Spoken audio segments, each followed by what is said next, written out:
There was a post on the Mach 1 registry about a guy who said he had just purchased a 2004 Mustang Mach 1 in torch red to replace his competition orange Mach 1. This is a picture of his torch red, and it was really sad. He said he had lost the competition orange Mach 1 in a flood.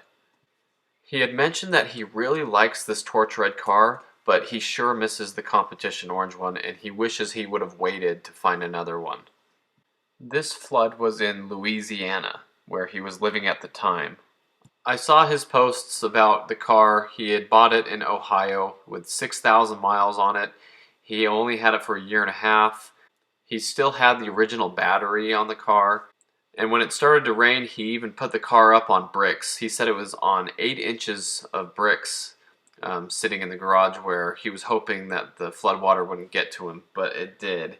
And it flooded it pretty bad. So I asked him if he had any pictures of it, and this was the picture that he posted. You can see the water line came up over the hood, and the paint on the bumpers looks like it's destroyed, but what that really is the water damage over the headlights and everything. Remember, this car only had 7,800 miles on it at this point when it was flooded. You can see how grungy the wheels look, but also if you look, you'll notice those are the original Goodyear F1 tires. It was really sad to see such a beautiful low mileage competition orange Mach 1 flooded like that.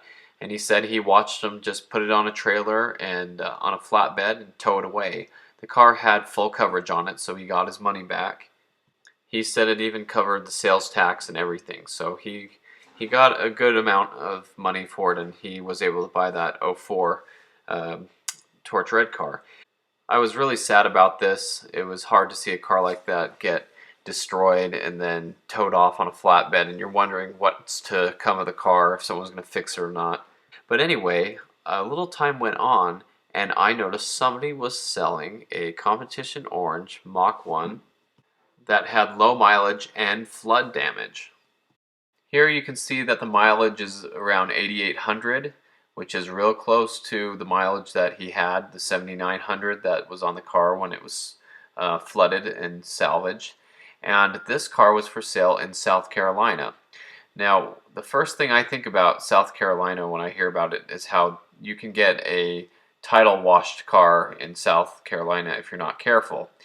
Cars that go to some states like South Carolina, you can take a salvage title car there and re-register it, and it will get a clear title. That's called title washing. And so the guy who was selling this car had a clear title from South Carolina, but he said that the car had water damage from a flood in Louisiana. This has to be the same car. I know it's the same car.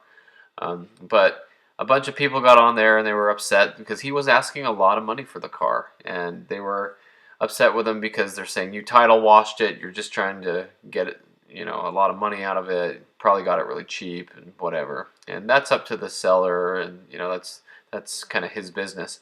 But the car looked really good now. It looks like it cleaned up really well after the flood. The problem with flood cars, though, is the water gets into the computer, it gets into the electrical system, and those components start to rust over time, and you might have problems with it in the future. That's why flood cars are worth hardly anything compared to what a clear title car would be. But anyway, here's a really cool picture of the car. It was all cleaned up, and this is when the seller had it. And I was happy to see that the car was cleaned up and it was on the road and it was driving again. Only time will tell if it will have problems. The guy had a white Mach 1 as well. In that picture you can see it. But it would be really hard to tell that this car was ever underwater in a flood. Even the interior looked really nice. You can see here that the comfort weave in the seats is still nice and ribbed. You see those lines there. Those are usually flat in higher mileage Mach 1s. And you can see it's an interior upgrade package car with the silver radio bezels and all that neat stuff. But it's good to see the car on the road again.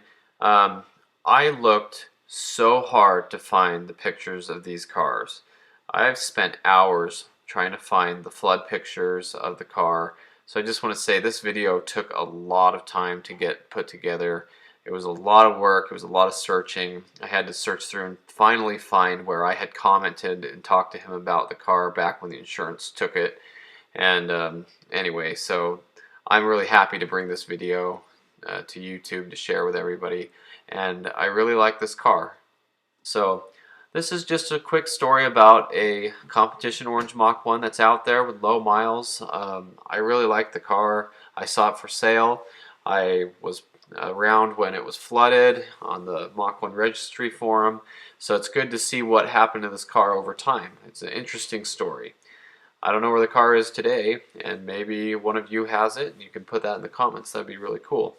But anyway, thanks for watching. Here's another story about a competition orange Mach 1.